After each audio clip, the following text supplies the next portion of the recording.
But it's autumn down on the coast and the beaches are getting quieter. Kids have gone back to school. There's less tourists on the beach, and we're going to be casting out to see if there's any autumn species that can provide a rattle on our rod tip.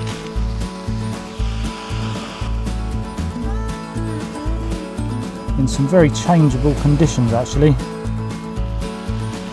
and I really enjoy this autumn fishing. Always find it easier to loosen up the spool and then pull the line off. 125 gram lead today, don't need too much to meet the tides. I'm using the cascade rigs for these lug. We're sort of splitting the really fresh lug and the wrap lug. You can see how the cascade works. Clip it on, and then the bottom hook goes on the leg clip as well. Just makes for an easier cast, presenting that bait to the fish really well.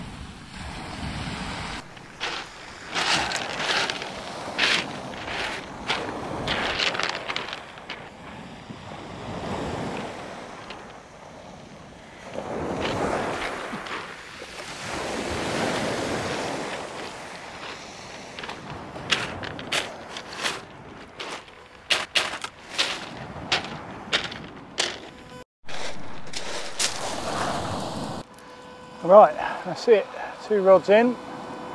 Sun's coming out, feels like July, August again. I prefer to have a better run of tide actually. Bigger tides always seem to do better for the sole, especially for the bass. It's got more of a whiting day about it.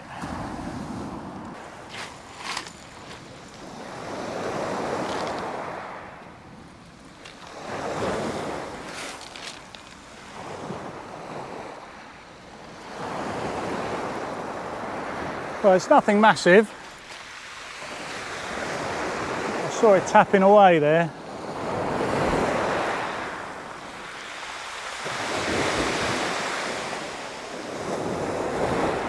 Just trying to feel it on the back pull there.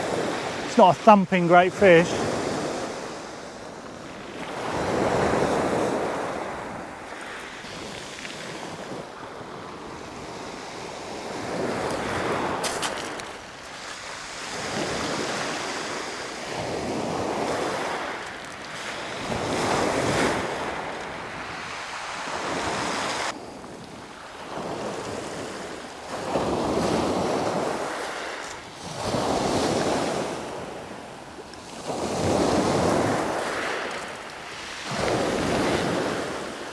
So a little flounder, that's rough there on the dorsal,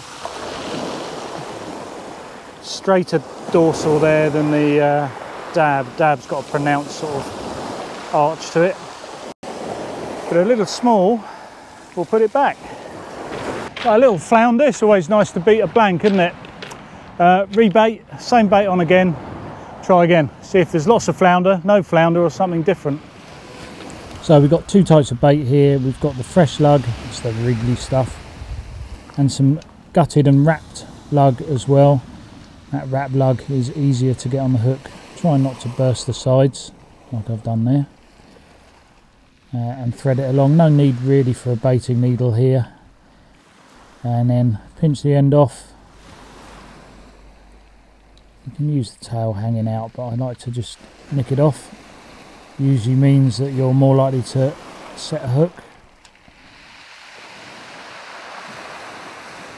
I'll put a fresh one on the other hook as well, but before I do that, I'm just using up the rest of that worm. Thread that up.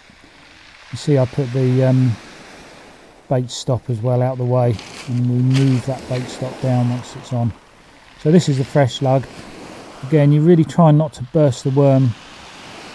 Baiting needle can be helpful here, but I'm pretty confident I can get that on through the worm and then nick it in a more solid, less juicy part on that hook. Thread that bait stop down, nick off the end. Only a little flounder, but it does give me a little bit of a, a little bit of extra focus, because you know that there's fish there, but I don't feel under as much pressure now just to land a fish, really. It's very often the first catch someone gets a flounder. They do run a bit bigger here. We've had a bigger one on the channel. I think you need to, well, this is more like just me talking to myself really, but if you know there's fish there and you're getting excited by it, you just need to slow everything down when it comes to your bait presentation, rig making, because that's where you make mistakes. You have to start again, especially you have to tie a knot, a leader knot, and you think there's fish in the water waiting. I'll play that little psychological game and slow down, I think.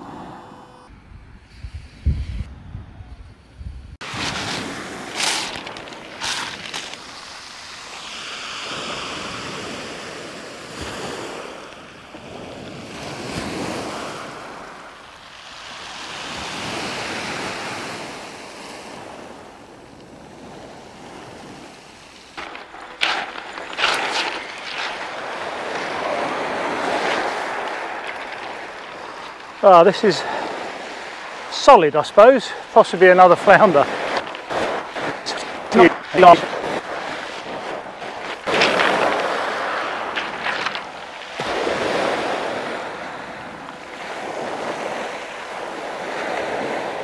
Ah,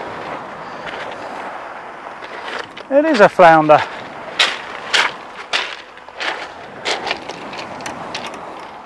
Oh, it is a flounder. It's slightly bigger now. Lovely. That's almost enough for tea, that one. But I do have plenty of mackerel actually left over from the other day. So yeah, beautiful. The flounder. Hey.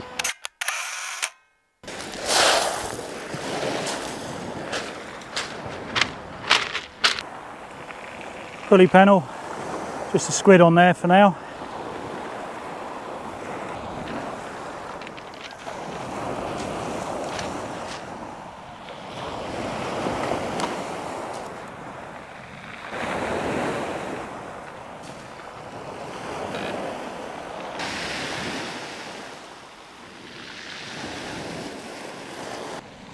Might find some more flounder. So I'm taking the grips off this time. The bait that rolls around tends to find a flounder better.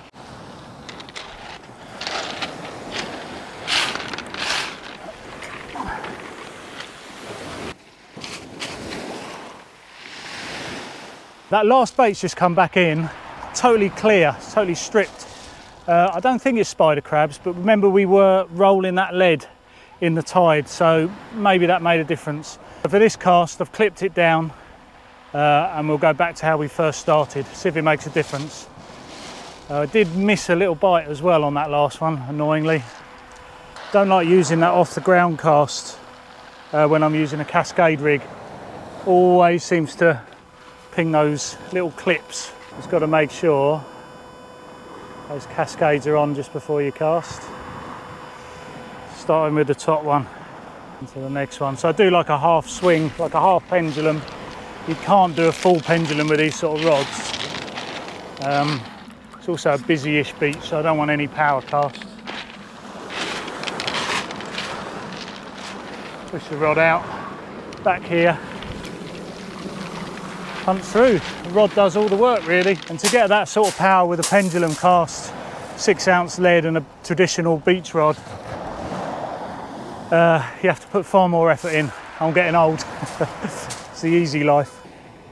We always face with that dilemma as a sea angler. I've had the big bait out, that squid on a pulley pennel, and then we've actually swapped it for a frozen mackerel head that's been defrosting in the hot sunshine today, even though we are in September now, but hasn't had a sniff, hadn't had anything.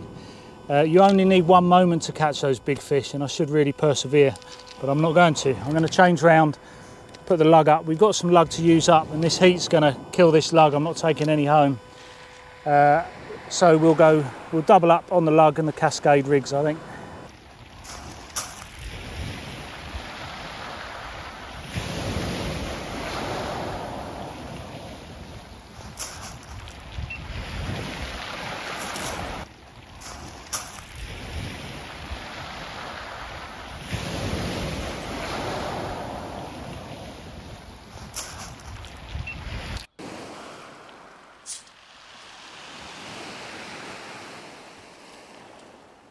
Ah, it was a bit different.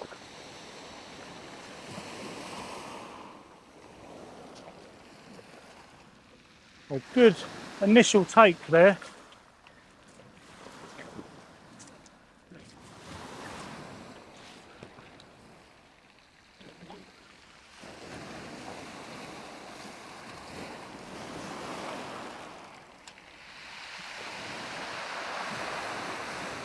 It's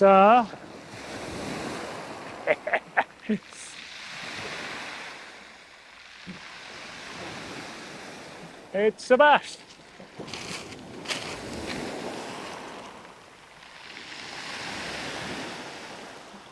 Yeah. Oh, it's about 35 centimetres. It's just undersized. Most YouTubers, it's always best if you hold it about there. A bass, beautiful. What a lovely fish.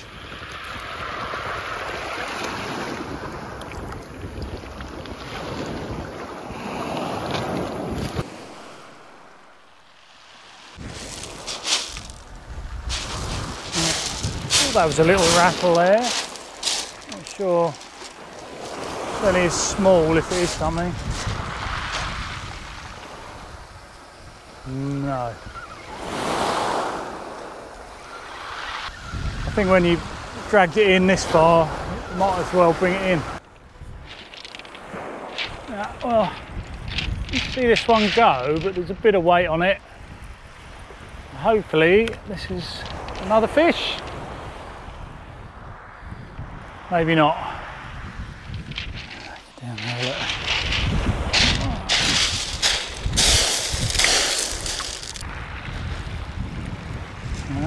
Could have something here.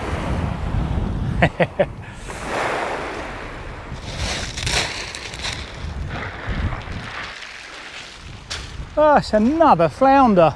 They just keep on coming, these flounder. There you go, slightly darker markings on that. Again, another little one. But we are getting some fish.